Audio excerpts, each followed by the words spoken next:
Yes, everybody. Good morning. Welcome to United People's TV. How are we all doing? We're here to talk about Andre Onana and the €40 million bid that's gone in yesterday, confirmed by Gianluca Di Marzio. Not quite what Inter Milan want, but the ball is rolling with Andre Onana. We were kind of questioning yesterday, are we going after someone like Onana or are we going after someone like Balo from Feyenoord? Well, that question got answered yesterday. We are going after Onana. I'll run through all the story there. Mason Mount passed his medical yesterday. Good news. Today should be, well, it's Man United, so it probably won't be. Today should be the day where I suppose we get the announcement of Mason Mount. See him holding up the shirt, his first interview. I will, of course, cover that as soon as that happens here on United People's TV. And Rio Ferdinand, he was a little bit wide of the mark last week before, when he said that the Qatari takeover was imminent. He was speaking again on 5. I'm going to bring up the clip of what he had to say, and we can speak about that in the comments. As you can see, it's not reading the main title of the video, unless it was towards the end of the title of the video, because people are angry. Frustrated, angry is probably the best word to describe the takeover situation now. But good morning. Who's down here in the comments? We've got Alfie Yan. We've got DP. We've got Anthony. We've got Robert Taylor. How you doing, buddy? Mark Davis. Garlic Brad Man. Yes. We've got Chris. We've got Paula. We've got Ant. We've got Matt. How you doing, mate? We've got Mark Barrett on Facebook. Ian Cartwright on Facebook. We've got Davey Spars on Facebook. Luke on YouTube. Tons. Ian. I was 10:02 today. I thought I'd keep you on your toes. Hey, look, 10:03. I don't know why it's just stuck, but it has stuck because sometimes I'm ready at 10 o'clock, but sometimes there's so many things that you have to get prepared. It does take a little bit longer. But let's dive straight into this one. As you know, throughout the entire show, or maybe you don't. Maybe you are new. Josh, you're there too. I can see you. If you are not a regular, get involved in the comments. I try to make this as interactive as I can. I've updated the board as much as I possibly can. I'm sure there are some names on there that I am missing. If I am missing some, slide into my DMs on Instagram, on Twitter, at United People's TV. You can see all the social tabs down there. And you can let me know which ones I am missing, and I'll add them onto the board. Now, let's pull this up so I make sure I don't miss anything here today in the live chat. Oh, man, look at that. To get started, man, Calvin Chu. He's got the legendary badge because he is a legend of the community. Gifting 5 memberships, and the gong comes out. I wish it wasn't transfer season so I could get my software finished. Every time I try and go and say, right, I've got a little bit of time to do the software, something happens. I get dragged somewhere else. That's why it hasn't been finished yet. But look, let's run through this because it's something that we need to discuss here as a community, right? This is the latest video from Rio on the 5 channel that was posted yesterday. I will drop the link to it there. If you want to go and watch the full one, I'm going to pull a clip up of it now. But this is what Rio had to say with Joel on the show yesterday. You know what? It's funny because there's definitely some takeover news happening. I know you can't say too much because, you know, for whatever reasons we spoke off air. But even from someone that's not in it as much as you, I am hearing some big things happening tomorrow. So once that happens, we can have another conversation. Ornstein as well, man. He's got good knowledge as well, but we've got good sources. So yeah, stay tuned on this. Right. So that was last night. Rio saying, look, something's going to be happening today. I mean, at this point, man, I'll just believe it when I see it. I really will just believe it when I see it. I've allowed myself to get hyped up probably a fair few times, but in particular over the Reuters article when they were talking about the exclusivity talks, and the Bloomberg article when they were kind of saying what everybody was saying before about, you know, Qatari confidence and everything. I'll believe it when I see it. Now, the one thing I do want to say about this, right, about Rio being a little bit wide of the mark with what he said last week before about a Qatari takeover being imminent, about what a lot of decent journalists have said. Everyone seems to be getting burned by their sources in this particular situation. And it all stems because it's all down to the Glazers and the noise that's coming out of one area and noise that's coming out of another area. And it's not that because it's the way that a lot of people interpret things these days online. If somebody gets one thing wrong once, sod them. They can't be trusted. They're unreliable. They're crap. Toss them into the trash. I can't believe they just said trash, which is harsh. I'm not here standing up because I'm not here standing up and defending anybody, but I just think Rio would have been confident when he said that before. T, you're saying it's speculation, and it would be a strange thing for, again, it would have been a strange thing for Rio to speculate on that before. It would be an even stranger thing for him to speculate on it twice. Ross, you're saying Rio's source is clearly Darren Fletcher. Man, Ross has got the insider knowledge. Insider knowledge, but look, maybe it will be today. I'm not here shouting that, it's going to be today, because it's just going to leave you disappointed when it doesn't happen. But at some point, I mean, I'm hoping at some point we'll find out. Now, there's quite a few people who are saying, it's not going to happen on the 4th of July. Obviously, Independence Day out in America. Maybe that is the case. Maybe that isn't the case. I don't know. You can't say that it definitely won't happen as a consequence of that, but it doesn't really seem likely. Matt, look at that. Whoa, wow. What's going on here, man? Jeez. That's getting a double G's, because we got Matt. You've just gifted 10 memberships. And then Chris, I'm going to try and pronounce your second name as well. Apostolopoulos. I reckon I did quite well. Apostolopoulos. Yeah, I nailed that. Chris Apostolopoulos. Jeez. Man, a lot of noise kicking off here today. It's nice to see the chat lively, and I don't know.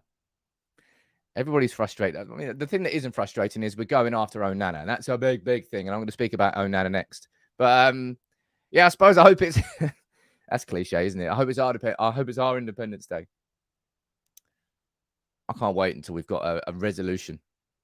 I still don't know, because everything that I'm reading from everywhere is that Ratcliffe and Jassim, they're both being led down the garden path. Like, they're both at the final stages with, like, Ratcliffe and Ineos are in conversations with minority shareholder representative, and the sort of the legal scrap that could be coming as a consequence of the Ratcliffe rough voice went in, of the Ratcliffe bid if they just buy out the Glazers and they don't buy out the Class A shares, and then everything that's going on behind the scenes with Jassim. They both seem to feel like they're going to get it. That's been the case for a while, and the confidence has swung and pendulums have swung. Jonas, wow, nothing to talk about. Well, aren't you a chipper guy this morning? Well, let's move on to the multiple things that I can talk about, including this bad boy. Mason Mount, of course, passing his medical yesterday, right? Confirmed by Fabrizio Romano. He's completed his medicals. He's got that contract until 2028, plus the option for one more year. It's confirmed. And hopefully today, we will see Mason Mount actually wearing a United shirt. Hopefully we'll hear his first words in his interview, because I think it was Melissa Reddy from Sky Sports yesterday was saying about Ten Hag, when he came into Manchester United, tried to instill around about 80 plus principles of, these are all the foundations, which that's a lot of information to sort of absorb. But Mason Mount ticked a lot of those boxes. Mason Mount, I guarantee you, Pochettino did not want to lose Mason Mount. He would have been a good player for Chelsea. Absolutely would have been a good player, especially in that Pochettino system. He's going to be a good signing for us. Problem is that in isolation, on his own, he's nowhere near enough. Man United won't improve on a third place finish and a League Cup next year if we just sign Mason Mount. We need much more than that. And of course, we're going to be going on talking about Andre Onana next. And that is, I know a striker is our priority.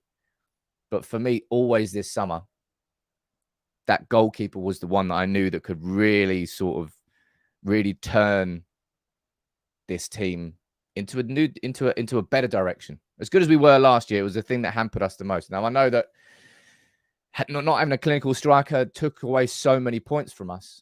But in terms of the overall structure, build-up, style, control, that goalkeeper, he's the big, big difference maker, man. What are you saying down here in the comments now?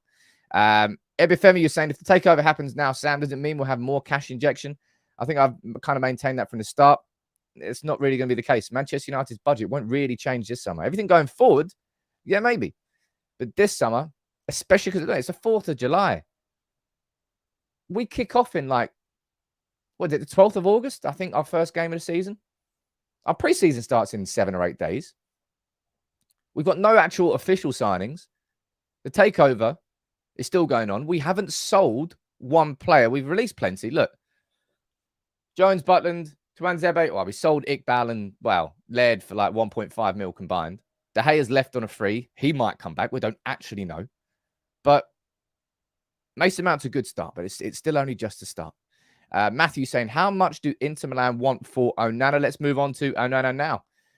The latest here is that Manchester United had put their first bid in.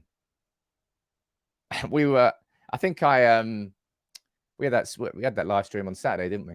Saying that the bid's imminent, bid's soon. We had to wait until Monday evening, a couple of days later, but here we go. Manchester United's first bid is in for Onana. Now, what's your take on the price of Onana, all right? How much do you think Manchester United could actually realistically get him for? Because we've seen prices in and around the 50 million mark. This is what DiMarzio was saying here. Look, Manchester United could also present a higher offer for Andre Onana in the next few days. And with that money, they intend to bring Lukaku back and also sign Fratesi. I think is that from Sassuolo? I'm not sure if it was from Sassuolo. But look, there was also some reports yesterday linking, who was it? I don't know what club in Saudi Arabia, but linking a club in Saudi Arabia. It might be in Al Nassr. I think that's a club that Ronaldo plays for. Linking them with the move for Andre Onana. And everyone looked and went, is this really happening? Or is this just one of those sorts of stories that will just try to force United to play their hand? And we see how much down there you think that he should be going for. Gavin on Facebook, you think 45 to 50 plus 5 mil add-ons. Nigel, you're saying the exact same thing. 45 plus 5 add-ons. 52 plus add-ons. 45 to 50. And I think this is the reason that I'm probably particularly optimistic about Onana, right? So we go back here. We put in a bid for 40 million euros. That's not going to be enough, right? And rarely in other than release clauses, rarely in negotiations is the first bid the bid that ever gets accepted. I don't know. If you're selling something, rarely are you going to get an asking price bid. And if you do, you might go, oh, damn, if someone's asking me give me the asking price straight away, might crank it up a little bit more. If we've offered 40 million and they want probably 50 plus 5 in add-ons, and those add-ons should be, if we win the Champions League, if he makes X amount of appearances for the club, the same sort of thing as I like the concept of difficult add-ons. That was a way that we got that semi-compromise over Mason Mount. I think that's a compromise that we should be able to get with every signing now. Have the add-ons? Yeah, sure. You're only going to get those add-ons if we win the Champions League, if we win the Premier League. Because at that point, fine, you can have a couple of million more. We've just won what we wanted to win. And at that point, it won't really matter. But if we've offered 40 and they want 50, that's the reason I'm optimistic. Remember Mason Mount? Remember how far away our opening bid was to Chelsea's valuation? I think we bid 40 and they just threw like outrageous numbers out, like 80. And then they dropped it to 70. And then we increased our bid to 50. And then they dropped it to 60. And then we found ourselves in the middle there, 55 mil plus 5 mil difficult add-ons. I'm pretty optimistic that this could be done nice and quickly. Famous last words here. We're United. Come on. Ibuka, you're saying, Sam, is it pounds or euros? Interestingly enough, it doesn't actually say in DiMarzio's article, but given he's an Italian journalist working in Italy, we're going to have to assume that it is euros. I haven't seen that anywhere else. I'm sure there might be some people that can correct me on that. But as it stands, I haven't actually seen a currency next to it. Let me see if anybody else is saying anything new yet. Not quite. But yeah, Andre Onana, I'm looking forward to it. And let me see what you're saying in the comments. Is this gas or real talk, says Mickey. Mate, this is... I try and give you as little gas here on United People's TV as possible. Right? You can go back and look at my videos. At what point have I said that we put a bid in for Højlund? I haven't, because we haven't. And we haven't. So I'm trying not to... This is what I mean. It's everybody needs to... I don't know whether I sound like preachy or something when I say this. I don't mean to be. But everybody has to... When it comes to news, don't just look at news and take it as face value and go, wow, that's the truth. Brilliant. Let's run with it.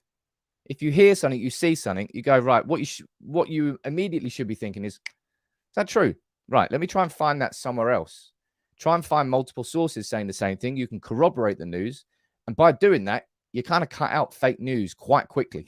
Because if it really is fake, it doesn't go much further than the person who is saying it. It's kind of a good thing. It's a good method to start. It's a thought process. It's called critical thinking. I learned it when I was doing my history degree. And it applies a lot to the news as well. And because it's so easy to spread fake news, you really have to just be aware. That's all I'm saying. Just be aware. What are you saying down here? Caston saying Fabrizio hasn't said anything about Onana's bid. Yeah, but Damasio has. You can, if you want, you can just simply wait for Fabrizio to tweet about it. But Fabrizio isn't the be all and end all, as good as he is. All right. Damasio was one of the OGs. I don't know what happened to Damasio. He kind of fell off. But Onana, right? This is what I think about Onana, right? I've said this on multiple occasions. I did this on Twitter yesterday, and everyone seemed to bite my head off, right?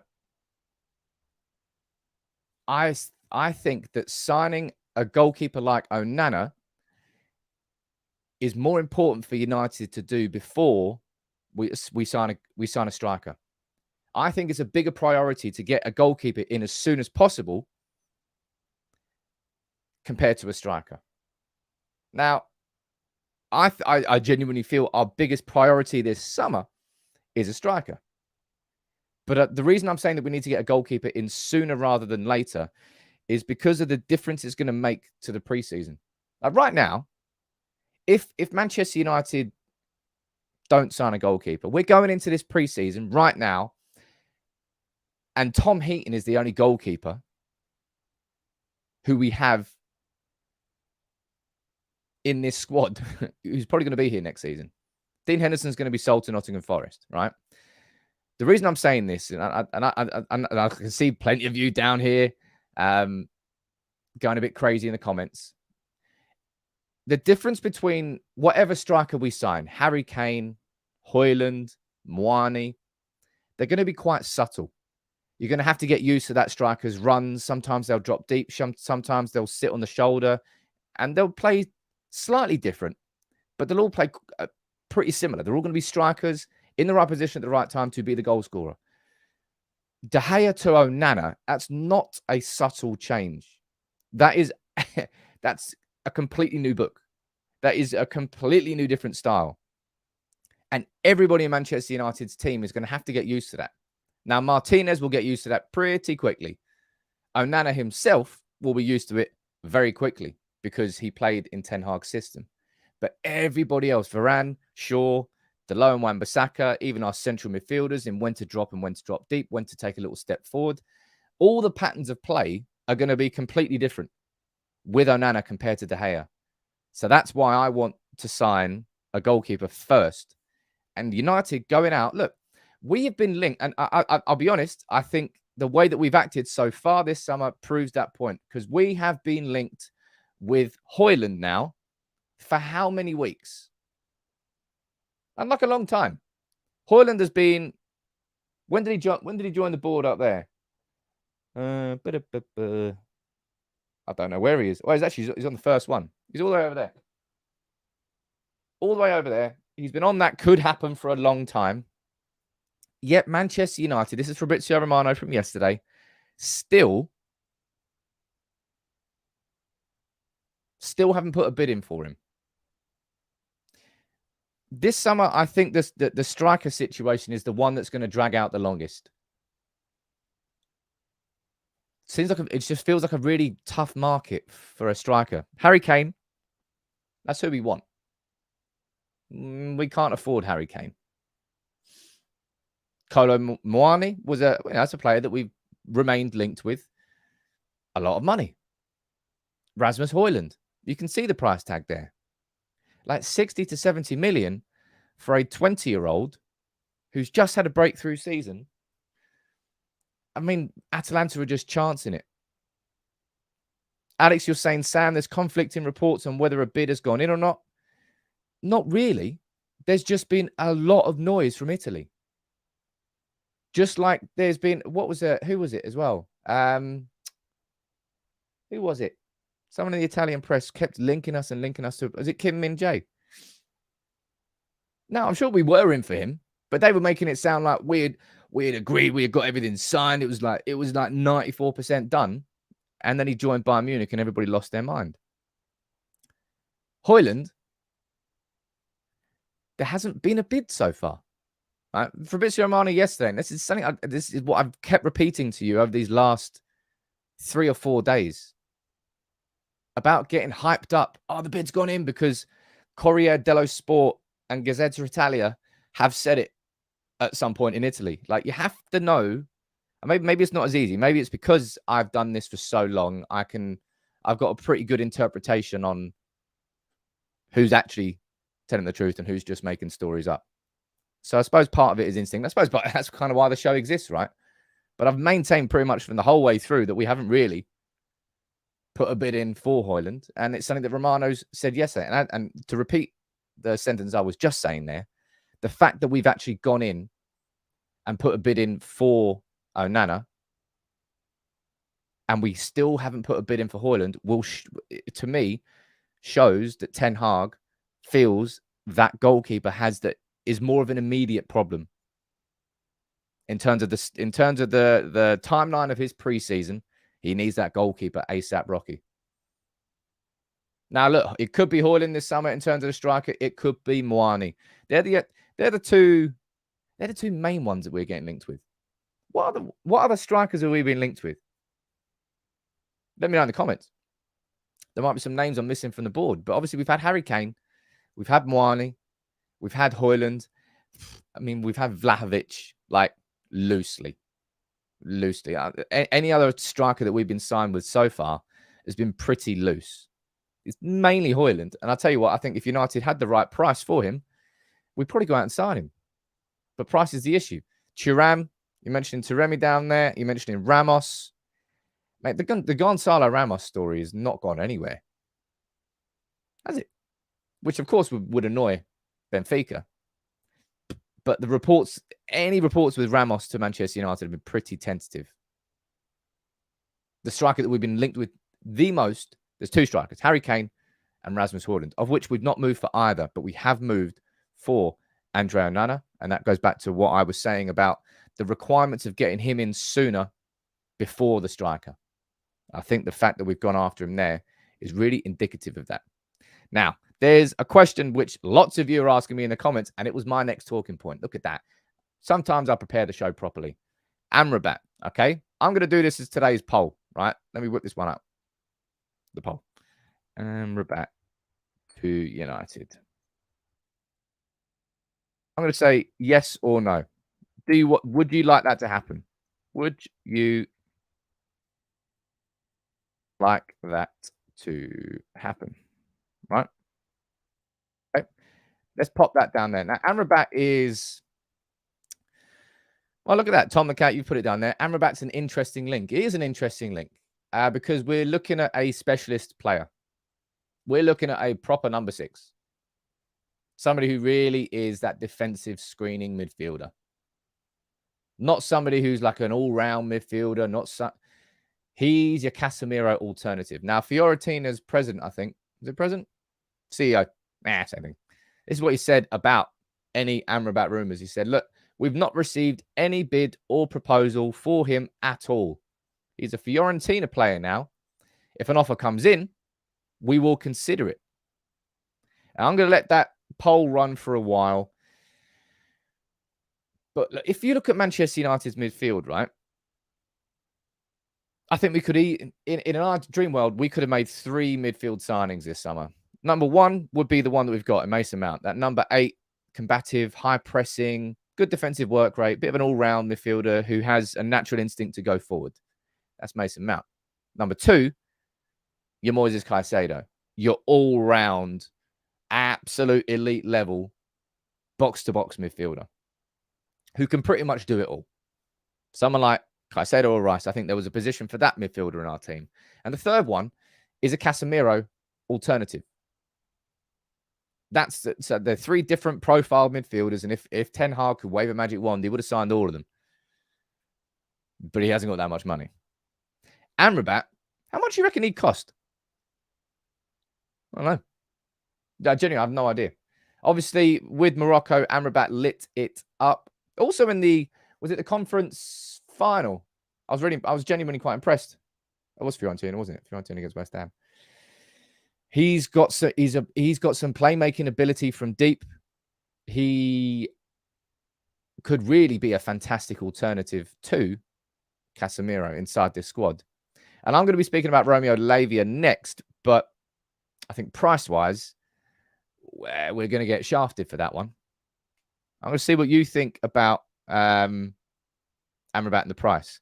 Ben, you've been drinking early this morning because you're asking about whether we should bring Lukaku back. Or maybe you're talking about Inter Milan and maybe you're not drinking. Maybe I'm being unfair, but hopefully you're not mentioning to United. Tom, you're saying 30 million max swap deal with Fred, said God's Power. I mean, price-wise, you're kind of looking at that. I look at Mason Mount as the upgrade on Fred from like player-wise, profile-wise. Wouldn't really say that Amrabat's a replacement for Fred. You know, they're pretty much different players. 25 mil, 30 mil, anywhere between 25 and 40 mil is roughly what you're all saying down there in the comments. It seems like a very good value for a player like that. And we need another player like that. Hell, look, Casemiro last season played like he played in La Liga, and it didn't quite work for him. He missed 8 games through suspension. The first red, well, it wasn't red, man. It wasn't red. And the second one was harsh. And then he had the extra yellow against Crystal Palace. Oh, man. It's not all about last season at those points. But we saw such a difference in this Manchester United team with and without Casemiro. It's kind of painful. Like with Casemiro, we looked cool. Without Casemiro, we looked scared. We looked like we had a soft underbelly.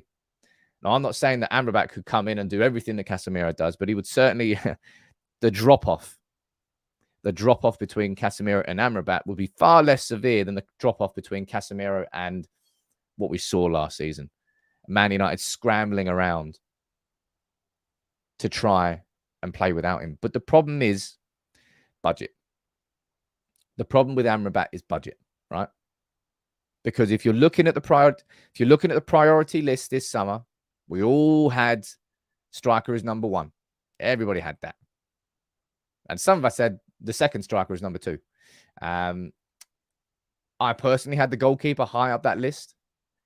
And then I had like an all-round midfielder as my next choice. And maybe that's where Amrabat sits in. And maybe for 25, 30 mil, it doesn't really seem too outrageous a price. Was it Amrabat who played, I think he broke through, I'm making this up. Was he the one who broke through at Utrecht under Ten Hag? Man, how about that for pub quiz stats? That'll be good. I'm pretty sure that genuine, I surprised myself there. I'm pretty sure that he broke through at Utrecht so he was at Utrecht between, was it 2014-17? I'm pretty sure that was when Ten Hag was manager. So Ten Hag would know a thing or two about him, right? Let's see whether this one develops. At this point, it's just it's noise coming out from its Italian press again. So that would be Kim noise, that would be Højlund noise, and now that would be Amrabat noise. Fiorentina CEO said there's no bids in yet. But look, we'll listen if one comes in. Be interesting to see how this one develops, but I'd be surprised, for example, if we went and signed Amrabat before we signed a striker. But as I've just said earlier in this video, the striker is the one that I think is going to drag out this summer. So maybe it will just drag out. Now, if you're looking at an ideal, I wouldn't call Lavia an alternative to Casemiro. I wouldn't call him, an understudy is I suppose what he would be, but it's kind of unfair. He's a very good player, but he's 19, right? He's got his whole career ahead of him. And in Lavia, you've got a top-level baller already as a teenager, and he's got 4 to 5 years, probably, if not a little bit more, of growth ahead of him before he reaches his peak. Now, you know, I did my video at the start of summer saying my ideal summer. He was the player that I identified as the perfect player. Because imagine you're Lavia, right? You're coming in, you're building yourself in your career. You've left City, you had a cracking season at Southampton, got relegated. All of a sudden, you got the opportunity to join Man United and learn from Casemiro. Like the best defensive midfielder that there has been in the game of football for the last 7 or 8 years overall. Rodri, you can have. There's a couple of players you can have in that conversation. But Casemiro's right up there. Mr. 5 times Champions League winner? He would love to learn from him. However, I don't think United have really got a chance because of the price tag. I did when I said that I would love United to sign Romeo Lavia, I think the price I put on him at the start of the summer was, I said about 25, 30 mil. I thought that would have been a fair price. I did. I didn't expect everybody I didn't expect everybody to be interested in signing him. Liverpool are linked with him. Now, Liverpool have signed, I'm not going to try and pronounce his name. They've just signed that midfielder the other day from Leipzig. They've signed McAllister. And now they are apparently going after Lavia. And they're really just basically buying a whole new midfield in one summer. Could work. Dangerous. Everyone's looking at Liverpool like, wow, that's it. Liverpool are back. It's like, hold on here, ladies and gents. How many times have you seen a team replace their entire midfield in one fell swoop and it work perfectly immediately? Rarely. Could well do, but I imagine they'll take some time to bed in and start working with each other. Now, he would be a good signing, but 50 mil, I don't think we can afford to spend anywhere near that much on a Casemiro alternative. Let me say what you're saying down here. Definitely priced for promise, not current ability. Robert, that is how transfers work these days. It's weird, but it's how transfers work. They don't just sell on the quality that the player currently has. They're selling, saying, well, in a couple of years' time, he's going to be much better. So we're going to charge you for that now. Alex saying, how are Liverpool navigating FFP? Liverpool have been pretty good when it comes to FFP for a long time. They're very good at sales, very good at bringing money in at the same time. But I don't really know. We have a Casemiro alternative at the club already, says Junior, and I'm presuming you're talking about Kobbie Mainoo. And I think it's I think that's a fair talking point, right? Mainoo is 18, Lavia is 19, or Romeo. I don't know if it's Lavia or Lavia, so I'm just going to call him Romeo. He's 19. Kobbie's season is next season, all right? He really, how we had Garnacho breaking through this season just gone?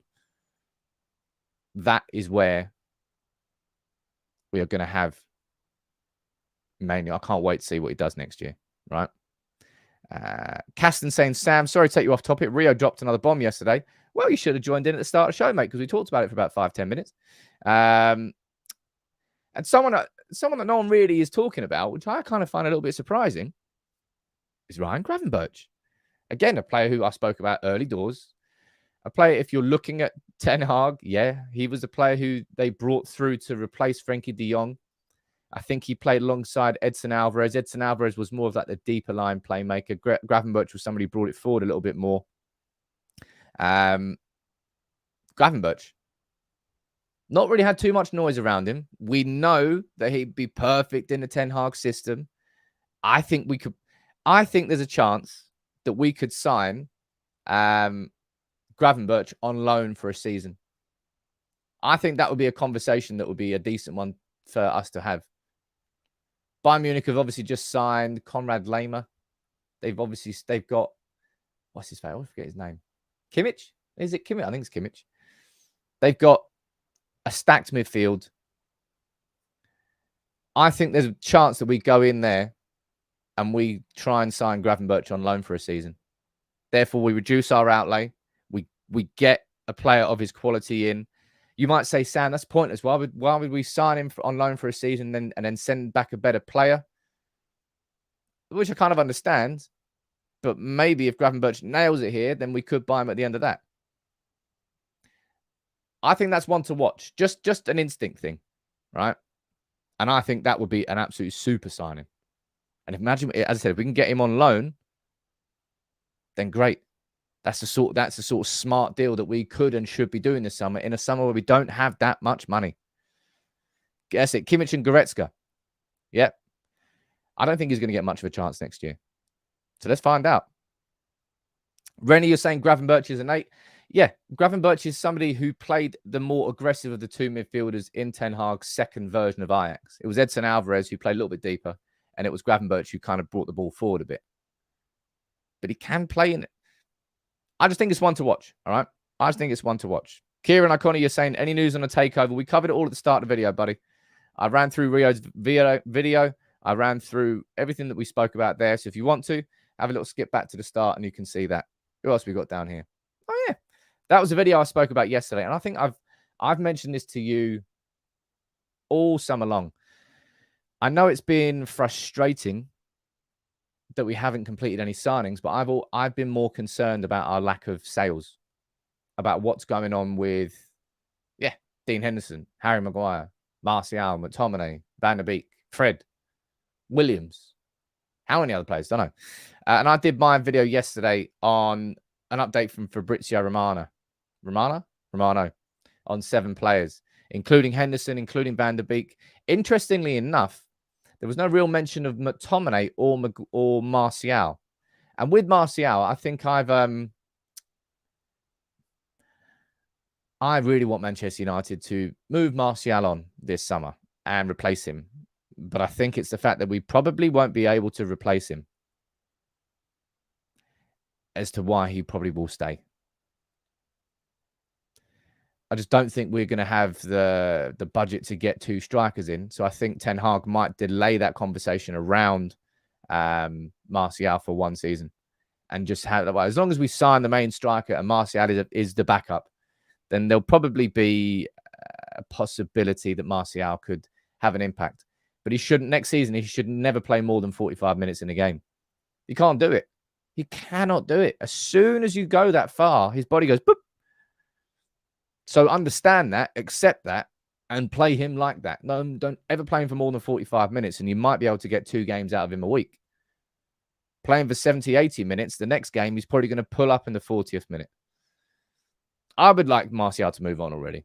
But look, that's why I did that video on yesterday, because I ran through all the options, everything that Fabrizio was saying on those 7 players. You can check it out on the channel. Let me go back here and look at this, right? This was the poll I gave you this morning. Amrabat, would you like to see United go after him? Yes or no? And, wow, it's a close vote, this one. It's a really close vote. We've had 1,200 votes in. By the way, we've had 1,200 votes, and there's only 500 of you who've liked the video, and there's 2,500 of you watching. Please drop a like on the video. It only takes 1 second. It makes such a difference to the community. It shows YouTube that you actually do like the content, because so many people just watch it and don't like it. Anyway, back to the vote. Nearly 1,300 votes, and 81% of you're saying yes to Amrabat. Now, I think Amrabat, I can understand it. I think it will be for the price, I think it will be a smart signing. I personally still would, of course, you'd rather sign Caicedo. I think we need that all-round midfielder. It's the midfielder that we still don't have inside this squad, compared to just the top teams. Just it seems to be part of that. I don't know. It's the way modern football is going. You need your fullbacks to be absolute athletes, because they're bombing it up and down the wings, defensively and adding to the offense. That's part of the modern game. And also having real all-round proper box-to-box midfielders. I don't think we particularly got. The Casemiro doesn't have that energy. Eriksen doesn't have that energy. Bruno does, but I'd rather he didn't. I'd rather he just focus on staying inside the opposition's half. Mount probably does now, but not really from a defensive perspective in the opposition's half, yes, but not really in his own half. Amrabat, I think, would be a good signing. And as judging by the poll so far, with 1,400 votes now, well, just shy of, 81% of you also agree with that. So let's find out. As I said, the Fiorentina CEO said, look, there's no bid in there first. Let's see if that changes. And a quick summary of everything that we've spoken about today. I'll bring this video up one more time for anybody who's been asking about the takeover. This is what Rio Ferdinand said on 5 yesterday. You know what? It's funny because there's definitely some takeover news happening. I know you can't say too much because, you know, for whatever reasons we spoke off air, but even from someone that's not in it as much as you, I am hearing some big things happening tomorrow. So once that happens, we can have another conversation. Ornstein as well, man. He's got good knowledge as well, but we've got good sources. So yeah, stay tuned on this. So that's what Rio said yesterday. Also saying that he's spoken to David Ornstein. And if there's a man that everybody trusts in the game, it's certainly David Ornstein. I don't think Rio says this, and certainly doesn't say this more than once without genuinely trusting his own sources. But a lot of people are looking at this like a transfer rumor. If a journalist says something wrong, he's dead. Can't trust anything he says. As I said, everybody seems to be getting burned throughout this whole process because everybody's getting told it's close. And then the Glazers go, actually, we've changed our mind. That's the issue. Funny enough, the Glazers have been the issue for nearly 20 years now. Right, last couple of minutes of the show. You know what to do. Fire in your questions. Can be about anything I've spoken about today, or can be about anything else. The big news is that we have gone in for Onana. All right, that 40 mil bid is in for Onana, and I'm dead excited about that. I can't say how excited I am about that. I just did, actually. That's a lie. He is a signing that really can take this team somewhere else, whether it's him or whether it's another goalkeeper of his ilk. Yeah, man, this is the big one. On the striker front, we still haven't put a bid in for Højlund, no matter what people have been reporting. And it's all down because, yeah, look, Man United won't bid 35 because Atalanta are demanding nearly double that. But Frankfurt are demanding even more than that for Moani. I think 80 million euros was the last price I saw quoted for Moani. He's getting in with PSG, getting in with Bayern Munich. Both of those are in for a striker this summer, where there aren't that many elite strikers on the market. And no one, look, again, PSG, not really linked with Gonzalo Ramos. Neither really is Bayern Munich. No one really has been. Very strange one. What else are we saying down here? There's a super chat there from Jay. How you doing, buddy? What are you saying? Do you think there are more protests planned by the 58? Yeah, there will be. They did I think we did a little email campaign last night. I think on my email to, was it Joe Ravitch, who's not actually involved in the direct process from the Rain Group, but he's part of the Rain Group. He's like the head honcho. My email got bounced back because I think his email got full up with United fans. Linton, you're saying, I think we'll buy Onana and then concentrate on selling players to raise funds for a number 9. I think that's a pretty fair guess. I think that it feels like the issue with selling players is buying clubs. Like who will actually buy Fred? Who will actually buy Maguire? I don't know if anybody really wants our players for the prices that we would want to sell them for. Something doesn't really feel right. Something doesn't feel right. Richie, you're saying they won't accept 40 mil. Arnold and Murto are dreaming. It's just the that's just the negotiation process. Now there are, as I said, there are semi-threats that, watch out. Oh, my bad. This one here. Oh, watch out. Saudi Arabia might be coming in for him. Nah. I personally wouldn't worry about that. Onana's not going to go for the Champions League final. Rejecting the opportunity to link up with Ten Hag at Manchester United to go and earn the big bucks in Saudi at 27. I don't think so. Famous last words, though. But look, I'm going to wrap this up. Thank you very much, everybody. That was a really busy show, but a really cool show. As you see, it's a genuine chat and conversation. It's as interactive as I can possibly make it. And that's all the news that I need to bring you today. I will be back here tomorrow morning at 10 a.m. for another full roundup. I'll be back here later on today.